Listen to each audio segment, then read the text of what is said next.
अस्सलाम वालेकुम नाजरीन। ज़ुबानी कहानियाँ चैनल पर आपको खुशामदीद। उम्मीद है आप सब खैरियत से होंगे। आज मैं आपको एक लड़की पर बीती सच्ची और सबक आमोज़ कहानी सुनाने जा रहा हूँ। मुझे उम्मीद है कि आपको ये सच्ची कहानी ज़रूर पसंद आएगी, लेकिन आपसे एक गुजारिश है कि वीडियो को मुकम्मल ज़रूर देखिएगा। तो चलिए शुरू करते हैं आज की वीडियो। कहते हैं कि ज़िंदगी बहुत खूबसूरत है, लेकिन शायद ज़िंदगी की इस खूबसूरती को मैंने अपने हाथों से ख़त्म किया है। मैं आज इस मोड़ पर खड़ी हूँ जहाँ मुझे ज़िंदगी जीने से ज़्यादा आसान ज़िंदगी को ख़त्म कर देना लगता है। बहरहाल मैं इस उम्मीद से अपनी कहानी आप लोगों को सुनाना चाहती हूँ कि शायद मेरी कहानी से कोई लड़की सबक सीख ले। मेरा ताल्लुक एक मतवस्त घराने से था। अब्बा एक बेकरी पर काम करते थे और यही हमारे गुजर बसर का जरिया था। मेरे अलावा मेरी एक बड़ी बहन थी जो अम्मी का हाथ बटाती थी।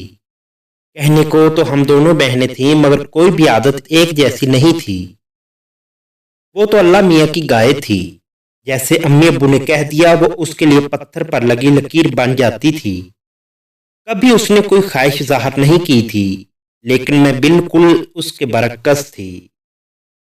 खाने से लेकर पहनने तक हर चीज अपनी मर्जी और पसंद से करती थी।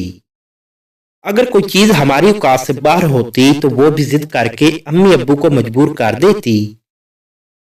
मुझे पैसे से बहुत प्यार था और सोच रखा था कि शादी करूंगी तो किसी अमीरजादे से जो मेरी सारी ख्वाहिशात को पूरा कर सके।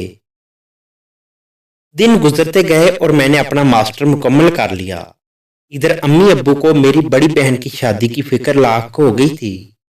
आखिरकार बड़ी सोच विचार के बाद घर वालों ने मेरी बहन रदा की शादी हमारे हमसाए असद के साथ तय कर दी। घर में सब खुश थे सिवाय मेरे। रिदा भी इस रिश्ता से खुश थी। मैंने रिदा से कहा कि वो साफ इनकार कर दे, क्योंकि असद एक मामूली सी नौकरी करता है और वो सिर्फ 20,000 महाना कमाता है। लेकिन रिदा ने मुझे ये कहकर खामोश करा दिया कि अम्मी अब्बू की खुशी में ही मेरी खुशी है और माँ बाप अपनी औलाद के लिए जो पसंद करते हैं उसी में औलाद की भलाई होती है। रिदा की बातें मेरी समझ में नहीं आती थीं। 20,000 कमाने वाला शख्स उसको कैसे खुश रखेगा। खैर कुछ ही दिनों में रिदा की शादी हो गई और मैं जानती थी कि अब अम्मी अब्बू मेरा रिश्ता भी जल्द ही कर देंगे, और इसलिए मैंने भी एक लड़का पसंद कर रखा था। उसका नाम खीजर था। खीजर मेरे साथ यूनिवर्सिटी में पढ़ता था और आस्ता आस्ता हमारी दोस्ती मोहब्बत में बदल गई। खीजर का रहन सहन देखकर मैं उस पर फिदा हो चुकी थी। उसकी महंगी गाड़ी, महंगे कपड़े और महंगा मोबाइल देखकर मुझे उससे मोहब्बत हो गई थी, या फिर यूं कह लें कि मुझे उसके पैसों से मोहब्बत हो गई थी और उसे मेरी खूबसूरती से। अम्मी अब्बू ने मेरे जहेज का सामान इकट्ठा करना शुरू कर दिया, लेकिन मेरे लिए रिश्ता ढूंढने की जरूरत नहीं थी, क्योंकि अब्बू पहले ही मुझे अपने भाई के बेटे असलम के नाम कर चुके थे और अब अब्बू ने अपने भाई से कह दिया था कि आप आ जाएं और हम मिलकर शादी की तारीख तय कर देते हैं। अगले ही दिन असलम और उसके घर वाले आ गए और मेरी शादी की तारीख तय कर दी गई। सुनने में आया था कि असलम एक निहायत ही शरीफ लड़का है, जिसमें कोई बुराई नहीं सिवाय गुर्बत के। मेरे चचा की दुकान थी और अब वही दुकान संभाल रहा था, मगर मुझे तो किसी अमीरजादे से शादी करनी थी। मैंने अम्मी को साफ साफ बता दिया था कि मैं असलम से हरगज शादी नहीं करूंगी, और अगर आप लोगों ने जबरदस्ती मेरी शादी करने की कोशिश की तो मैं जहर खा लूंगी। अम्मी ने मुझे समझाया कि असलम बहुत अच्छा लड़का है, उसके घर वाले भी अच्छे लोग हैं, वो तुम्हें बहुत खुश रखेंगे, प्यार देंगे, इज्जत देंगे। लेकिन मुझे प्यार और इज्जत की नहीं, सिर्फ पैसे की भूख थी, और मैंने खिजर को भी कहा कि वो अपने घर वालों को रिश्ता के लिए भेजे, लेकिन वो टाल मटोल से काम लेता रहा और वक्त गुजरता गया। और शादी से एक दिन पहले खिजर का फोन आया और उसने बताया कि उसके वालिदैन इस रिश्ता के लिए राजी नहीं हो रहे। जब मैंने उसे अपने घर के हालात बताए कि कल मेरी शादी है, तो खिजर ने कहा कि अब हमारे पास एक ही रास्ता है, हमें भागकर शादी करनी होगी। मुझे भी यही ठीक लग रहा था। खैर मैंने खिजर को रात गए गाड़ी लेकर पिछली गली में आने का कह दिया। और खुद सारा सामान पैक करने लगी। रात को वादे के मुताबिक खिजर गली में आ गया और मुझे बाहर आने का मैसेज किया। मैंने अपना सामान भरा बैग साथ लिया और दीवार फिलांग कर खिजर की गाड़ी तक जा पहुंची। घर की दीवार फिलांगते वक्त एहसास हुआ कि सिर्फ घर की दीवार ही नहीं, माँ बाप की इज्जत और एतमाद की दीवार भी फिलांग कर जा रही हूँ। लेकिन पैसे की चमक ने एहसास और ज़मीर को सुला दिया। गाड़ी में बैठते ही मैंने खिजर से पूछा कि हम कहाँ जा रहे हैं, तो उसने कहा हम मरी जा रहे हैं। मरी की हसीन वादियों में साथ वक्त गुजारेंगे और वहीं पर शादी कर लेंगे, अपना घर भी बना लेंगे और जिंदगी में हर तरफ खुशियां ही खुशियां होंगी। खिजर की बातें सुनकर मैं भी खुश हो रही थी और मेरे दिमाग में मरी के हसीन वादियां और ऐसी बड़ी जिंदगी के मनाजिर घूम रहे थे।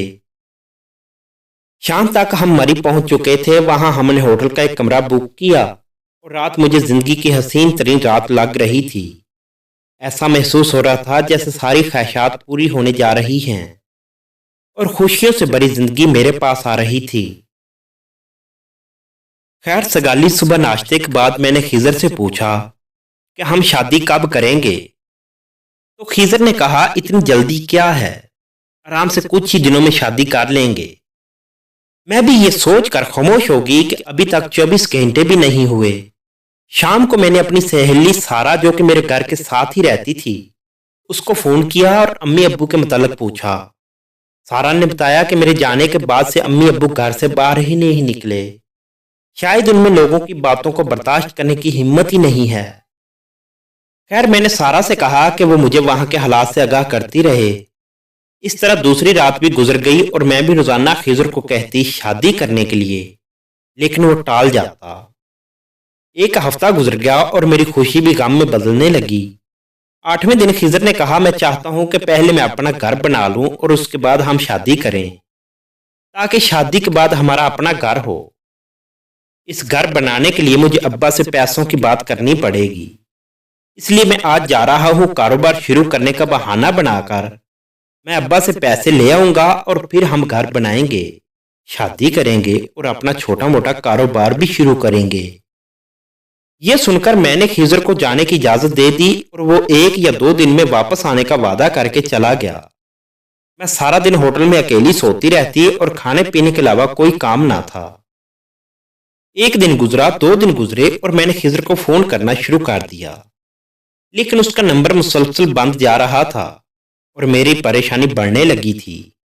अगर खिजर वापस ना आया तो मेरा क्या होगा? इस तरह के ख्यालात दिमाग में गर्दिश करने लगे थे। खैर दिन गुजरते गए और मैंने अपने क्लास फेलो से खिजर के मुतल्लिक पूछा कि उसका नंबर क्यों बंद जा रहा है। उन्होंने बताया कि खिजर ने अपना नंबर तब्दील कर लिया है और यह सुनकर मुझे झटका सा लगा। खैर मैंने क्लास फेलो से खिजर का नया नंबर ले लिया और कॉल मिला दी। आगे से आवाज आई हेलो कौन? मैंने बताया कि खिजर मैं हूं, तो आगे से खिजर ने गुस्से से जवाब दिया मैं अब तुमसे शादी नहीं करना चाहता, मेरा पीछा छोड़ दो। और हाँ, जो लड़की अपने माँ बाप से वफा न कर सकी वो मुझसे क्या खाक वफा करेगी। ये सुनकर मुझे समझ आ चुकी थी कि हुस्न की प्यास अब बुझ चुकी है और खिजर का दिल भी भर चुका है। खैर मुझे भी अब समझ आ चुकी थी कि रिश्ते प्यार और खुलूस से बनते हैं। पैसे के लालच और हुस्न की भूख रिश्तों को दीमक की तरह खा जाती है। अब मुझे अपनी बहन रिदा की वो बात याद आती है कि माँ बाप जो करते हैं अपनी औलाद की भलाई के लिए करते हैं और माँ बाप के बनाए रिश्ते ही कामयाब होते हैं। और अब इस वाक़े को काफ़ी अरसा गुजर चुका है और जब मैं अपनी और अपनी बहन रिदा की ज़िंदगी का मुआवजा करती हूँ तो पता चलता है कि रिदा कामयाब रही और मैं नाकाम और खाली हाथ हूँ। ये कहानी सुनने वाली हर लड़की खुद फैसला कर ले कि मेरी जैसी ज़िंदगी गुजारना चाहती है या मेरी बहन रिदा जैसी। सोचती हूँ काश अम्मी की बात मान ली होती, लेकिन अब पछतावे के सिवा मेरे पास कुछ भी नहीं है। दोस्तों मैं उम्मीद करता हूँ कि आपने इस कहानी से कुछ सीखा होगा, जो कि आजकल के मुआशरे की हकीकत है। मज़ीद ऐसी ही कहानी को लिए हमारे चैनल को लाजमी सब्सक्राइब करें। शुक्रिया।